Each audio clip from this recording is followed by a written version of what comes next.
नमस्कार, Ashwini Rana, founder voice of banking.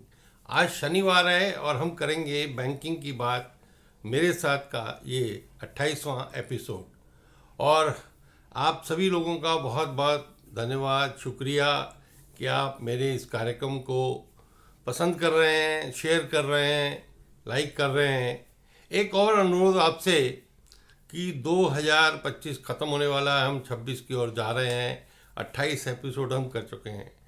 आप सब लोगों ने बहुत प्यार दिया है। अगर आप थोड़ा सा और सहयोग दें तो लगभग 6000 के करीब सब्सक्राइबर हो गए इस यूट्यूब चैनल पर।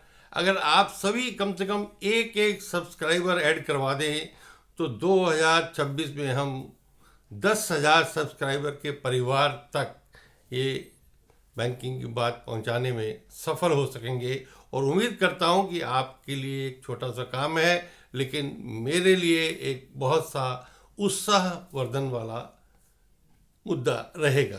तो आज शुरू करते हैं बैंकिंग की बात। 5 विषय जो बात करेंगे, सबसे पहले एफडीआई की चर्चा इंश्योरेंस सेक्टर में। उसके बाद करंट अकाउंट ओडी ओसीसी के लिए आरबीआई ने जारी किए नए नियम और नए टाइम टेबल की घोषणा फाइनेंस मिनिस्ट्री द्वारा बैंकों में रिक्रूटमेंट के लिए। लोकसभा में पास हुआ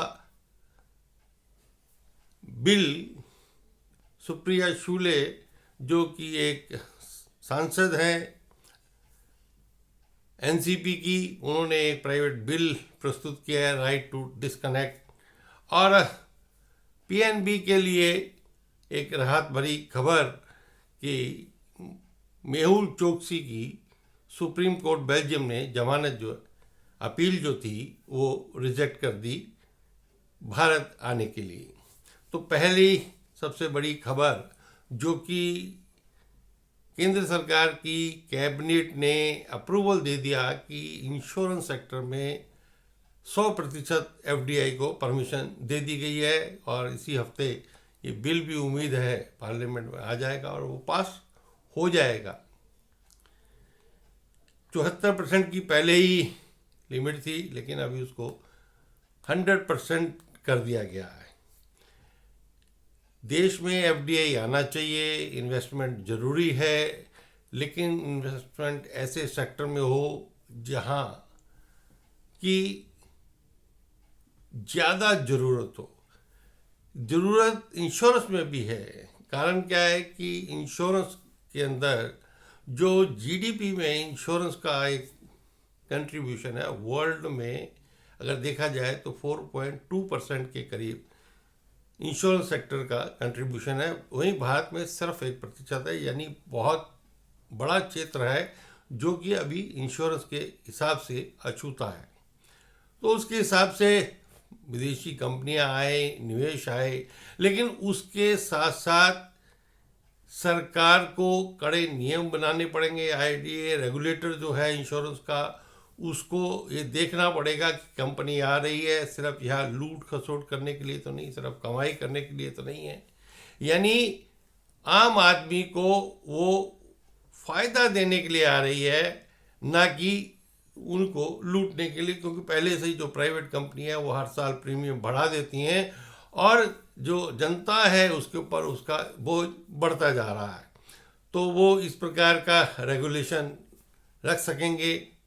और दूसरा, जॉब अपॉर्चुनिटीज निश्चित रूप से बढ़नी चाहिए, बढ़ेंगी, लेकिन क्या वो जॉब अपॉर्चुनिटीज नए जो लेबर कोड आए हैं उसके अनुसार होंगी, या उनके साथ भी जो है विक्टिमाइजेशन होगा, प्रेशर होगा और उनको जो है सस्ते दामों पर इस्तेमाल किया जाएगा। तो ये सारी बातें इसके कंसर्न की हैं। और इसके बाद तैयार रहना चाहिए बैंकों को भी कि बैंकों में भी अभी प्राइवेट बैंकों में जहाँ 74% की सीमा है, वहीं पब्लिक सेक्टर में 20% की एफडीआई की सीमा है, वो भी बहुत जल्दी बढ़ने वाली है, ऐसा इस अप्रूवल के बाद नज़र आता है।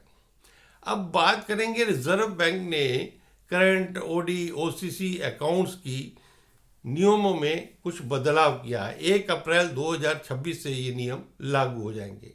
रिजर्व बैंक ने 1 अक्टूबर 2025 में एक ड्राफ्ट भेजा था जनता के लिए, अप्रूवल के लिए बैंकों को, कि भाई ये नियम हम बनाने जा रहे हैं, तो उसमें क्या सुझाव हो सकते हैं। तो वो अप्रूव हो गया है और 1 अप्रैल 2026 में वो लागू होंगे। रिजर्व बैंक का मानना है कि 10 करोड़ से ज़्यादा का जो कोई खाता है बैंक का, जिसमें ओडी दे रखी है, ओवरड्राफ्ट फैसिलिटी है, या ओसीसी यानी कैश क्रेडिट, वर्किंग कैपिटल के लिए जो लोग बिजनेसमैन लोन लेते हैं, उसको ओवरड्राफ्ट और ओसीसी 2 नाम से जाना जाता है। अगर 10 करोड़ तक है तो फिर कोई ज़्यादा इस प्रकार के नियम लागू नहीं होंगे।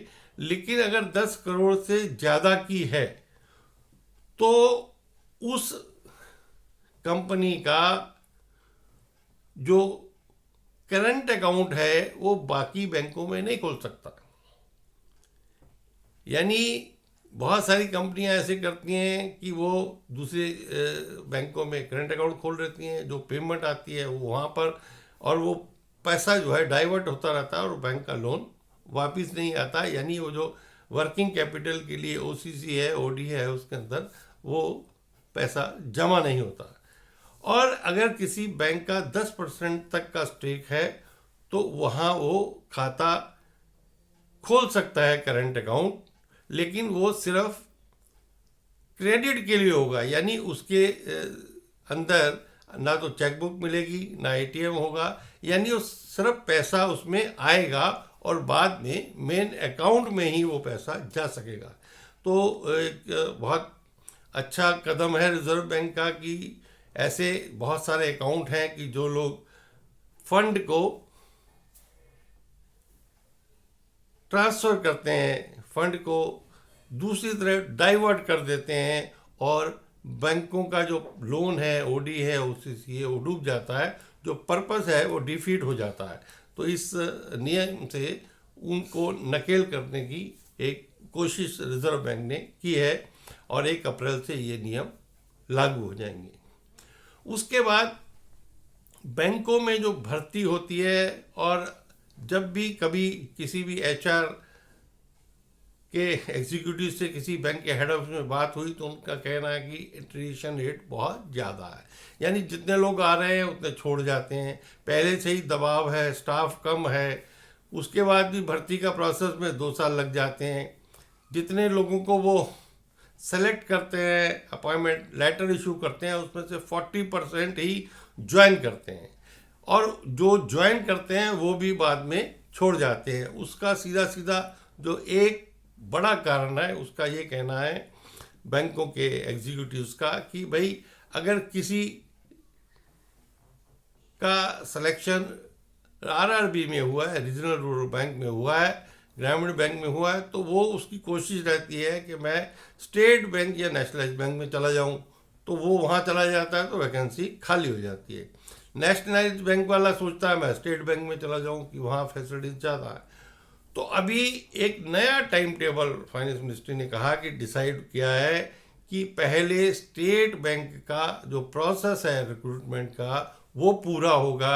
यानी सिलेक्शन स्टेट बैंक का होगा, स्टेट बैंक में सिलेक्शन होने के बाद नेशनलाइज बैंकों का होगा और फिर रीजनल रूरल बैंक का होगा।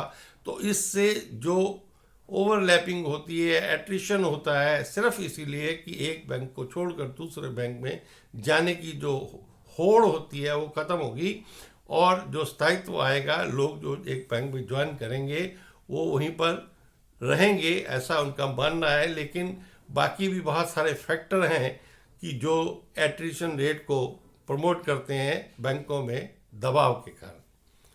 लेकिन इस नए टाइम टेबल से हो सकता है कि कुछ राहत बैंकों को मिले। अब एक और पार्लियामेंट में एक एनसीपी की एक सांसद श्रीमती सुप्रिया शुक्ल ने एक प्राइवेट बिल जो है वो प्रस्तुत किया है, राइट टू डिस्कनेक्ट का। इससे पहले भी वो एक ये वाला बिल जो है वो प्रस्तुत कर चुके हैं, लेकिन ये बिल पास हो जाता है और हो जाना चाहिए, तो बहुत बड़ी राहत जहां पूरे वर्किंग क्लास को मिलेगी वहीं पर्टिकुलर बैंक एम्प्लॉइज अधिकारियों को मिलेगी। कारण क्या है कि इस बिल के प्रावधान के अनुसार आपको वर्किंग आवर्स के बाद और छुट्टियों में ना तो फ़ोन किया जा सकता है और ना आपको मेल भेजी सकती है, और आप उसके लिए बाध्य नहीं होंगे कि आप उस कॉल का जवाब दो और या ईमेल का जवाब दो। क्योंकि कारण क्या होता है कि चाहे ऑफिसर है या कोई भी पोस्ट पर बैंक में है, उसका 24/7 चाहे उसके वर्किंग आवर्स कुछ भी हो, चाहे छुट्टियां हो या कुछ भी हो, उसको जो है वो प्रोसेस में रहता है। उसको फ़ोन आते हैं एग्जीक्यूटिव्स के ऊपर के अधिकारियों के, मेल आती है, उसको रिस्पॉन्ड करना पड़ता है, और उसका जो लाइफ है, पर्सनल लाइफ है, वो डिस्टर्ब होती है, मेंटल पीस खराब होता है।